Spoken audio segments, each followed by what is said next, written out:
आपल्याला माहीत असेल की महाराष्ट्र नवनिर्माण वाहतूक सेना याच्या माध्यमातून आम्ही आमचे महाराष्ट्र नवनिर्माण वाहतूक सेनेचे अध्यक्ष संजय नाईक यांच्या नेतृत्वाखाली आजपासून ज्या उपनगरातल्या रिक्षा आहेत तिकडे आज आम्ही कार्यक्रम हाती घेतलाय. मी मराठी बोलतो, मला मराठी समजतं आणि माझ्या रिक्षात तुम्ही बसू शकता. या उपक्रमाला आज आम्ही सुरुवात करतोय महाराष्ट्र नवनिर्माण वाहतूक सेनेतर्फे. आणि मला असं वाटतं की महाराष्ट्रातल्या सर्व मराठी प्रेमी, महाराष्ट्र प्रेमी जनतेला आमचं आव्हान आहे की ज्या रिक्षांवर हा स्टिकर दिसेल त्या रिक्षांनीच आपण शक्यतो प्रवास करावा, अशी आमची विनंती राहील या सगळ्या गोष्टींमध्ये.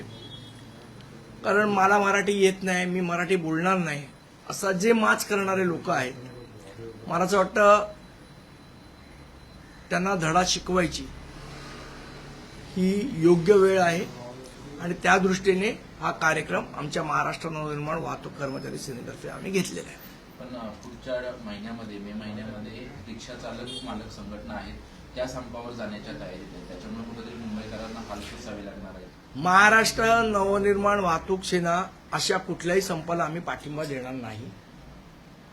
जे मराठी रिक्षावाले आहेत ते या संपात सहभागी होणार नाहीत आणि रस्त्यावर रिक्षेची वाहतूक चालू राहील. क्लासेस होऊ शकतात मग मराठी अमराठी अशा प्रकारे कोण करणार क्लॅशेस?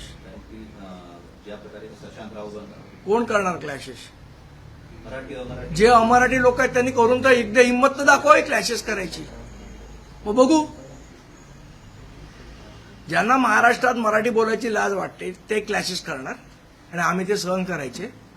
सरकारने त्यांचा बंदोबस्त करावा, नंतर आम्हाला बंदोबस्त करता येतो. एक महत्वाची बाब समाज माध्यमांवर सध्या चर्चेत आहे ती म्हणजे की काही रिक्षावाल्यांना विचारलं जात आहे की तुम्हाला हिंदी मराठी काय येत नाही, तर ते म्हणतात की आम्ही लहानपणापासून हिंदी बहुल भागात वाढल्यामुळे हिंदी येत ना, मराठी येत नाही. पण मुंबईत असे कसे काही हिंदी बहुल भाग तयार होत आहेत? कुठल्या भागाला ते हिंदी बहुल भाग म्हणतात हे मला बघावं लागेल. आणि इतर जे परिसर आहेत, मला असं वाटतं महाराष्ट्रामध्ये, मुंबईमध्ये सगळे मराठीच भाग आहेत.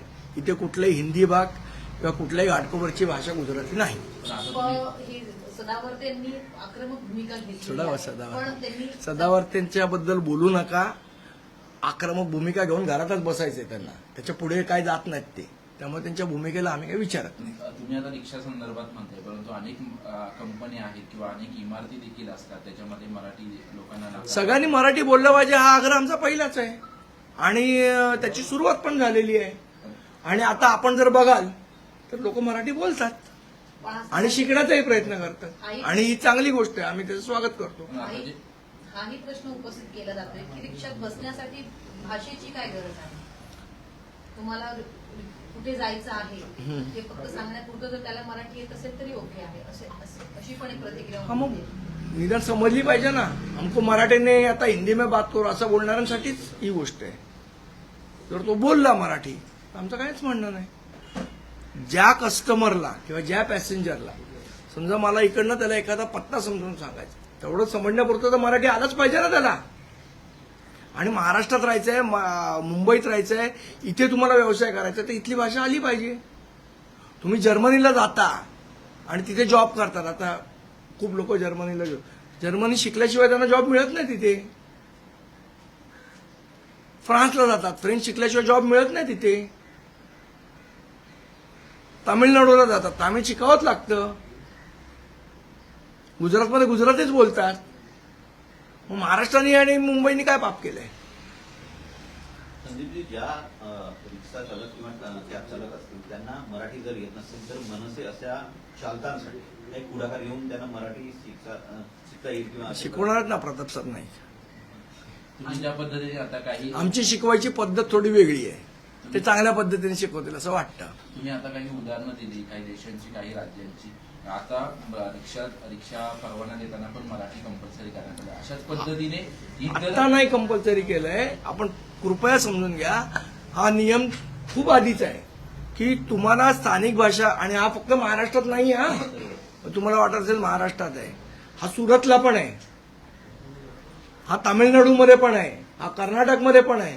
तुम्ही जिथे काम करताय तिथली स्थानिक भाषा, तुम्ही जर टुरिझम इंडस्ट्रीमध्ये असाल किंवा तुम्ही जर आता समजा पब्लिक सर्व्हिसमध्ये असाल, तुम्हाला तिथली भाषा आली पाहिजे. आता जे IPS अधिकारी किंवा IAS अधिकारी बाकीच्या राज्यात नाही ते मराठी शिकतात ना. आता ते पुण्याचे आहेत, मी त्यांना पंजाबी अधिकारी आहेत, किती सुंदर मराठी बोलतात ना ते. शेवट जर इथला कोर्टाची भाषा सगळी भाषा मराठी असेल तर मग मराठी शिकायला नको. संदीपजी, एक वेगळा प्रश्न आहे. मोतीलाल नगर पुनर्विकासाअंतर्गत एक कार्यक्रम झालेला होता. 17 तारखेला माडामार्फत आयोजित करण्यात आला होता हा कार्यक्रम.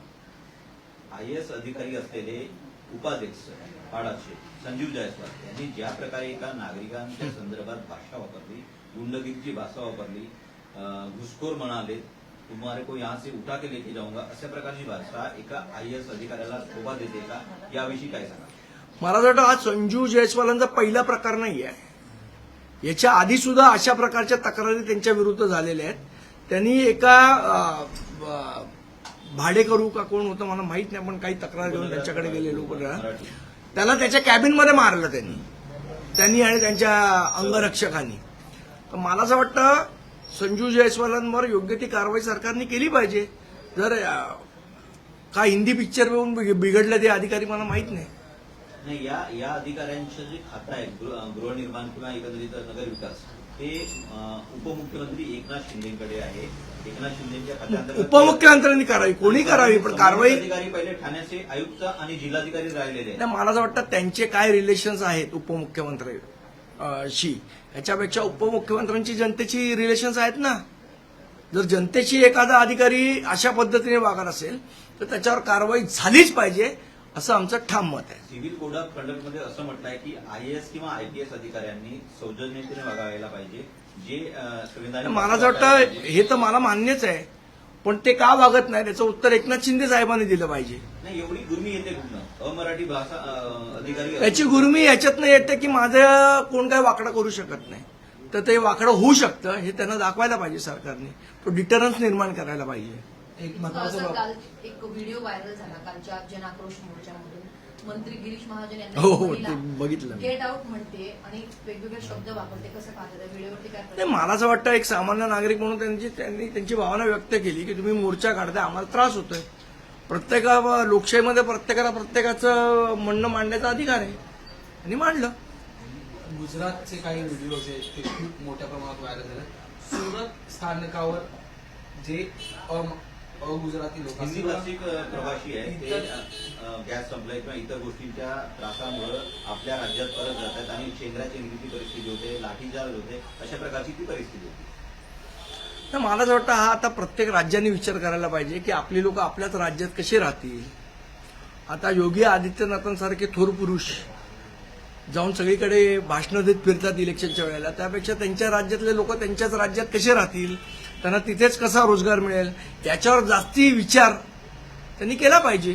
सरकार म्हणतंय LPG गॅसची उपलब्धता आहे, मोठ्या प्रमाणात उपलब्धता आहे, मात्र ग्रामीण महाराष्ट्रात किंवा इतर राज्यांमध्ये बघायला गेलं तर गॅस मिळत नाहीये नागरिकांना. जी वस्तुस्थिती आहे ती सरकार डोळे झाक करते असं मला वाटतं, आणि सरकारने डोळे उघडे ठेवले पाहिजे.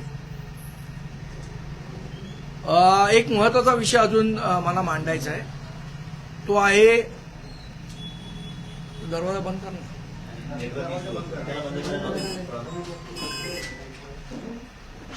गोरेगाव नेस्कोमध्ये जो प्रकार घडला त्यानंतर आपल्याला आठवत असेल तर आम्ही पत्रकार परिषद घेतली होती. आम्ही तिथले जे स्थानिक या प्रकरणाचा तपास करणारे DCP आहेत त्यांच्याकडेही आम्ही भेट घेतली होती आणि त्यांना हेही सांगितलं होतं की याच्यामध्ये पोलीस लिपापोतीचं काम करत आहेत. आता जी आम्हाला माहिती मिळालेली आहे ती मी आपल्याशी थोडी शेअर करतो. तिथला एक सिक्युरिटी इन्चार्ज किंवा तत्सम कोण वॉचमन असं आपण म्हणूया, जो त्या इव्हेंटच्या वेळेला तिकडे होता, त्याला पोलिसांनी अरेस्ट केले. आणि असं म्हटलं जात आहे की त्यांनी काहीतरी 1,000-1,500 रुपये लाच घेतली आणि त्या ड्रग पेडलरला आत सोडलं. मला असं वाटतं हा सगळा बनाव तयार करण्याचा प्रयत्न हे पोलीस करतायत आणि हे अत्यंत चुकीचं आहे. आम्ही वारंवार या गोष्टी लोकांसमोर आणतोय.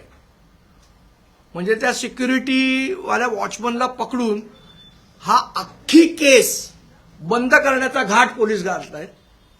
नेस्कोचे मालक कृष्णा पटेल यांना साधा चौकशीसाठी तुम्ही बोलवत नाही. हा जो लायझनिंगवाला आहे इंद्रजित सिंग त्याला पोलीस चौकशीसाठी बोलवत नाही. हा काय प्रकार आहे? का त्यांना ऑलरेडी पोलिसांनी क्लीन चिट द्यायचं ठरवलंय? ते परवा कोण डीसीपी साहेब होते, चिमटे साहेब, त्यांच्याशी आम्ही 15-20 मिनिटं त्यांना बोललो. त्यांच्या तोंडावरची माशी पण हालायला तयार नाही त्या चिमट्यांच्या. म्हणजे ही कुठली पोलिसांची पद्धत आहे की तुम्ही जे श्रीमंत लोक आहेत, जे हे धंदे करण्याच्या पाठी जो ब्रेन आहे, त्यांना तुम्ही सोडणार आहात का तसं तुम्ही डिसाईड केलंय? महाराष्ट्र नवनिर्माण सेना या प्रकरणावर बारकाईने लक्ष ठेवू नये आणि आम्ही वेळोवेळी लोकांसमोर हे प्रश्न उपस्थित करणार आणि सरकारने आणि पोलिसांना याची उत्तरं द्यावी लागतील.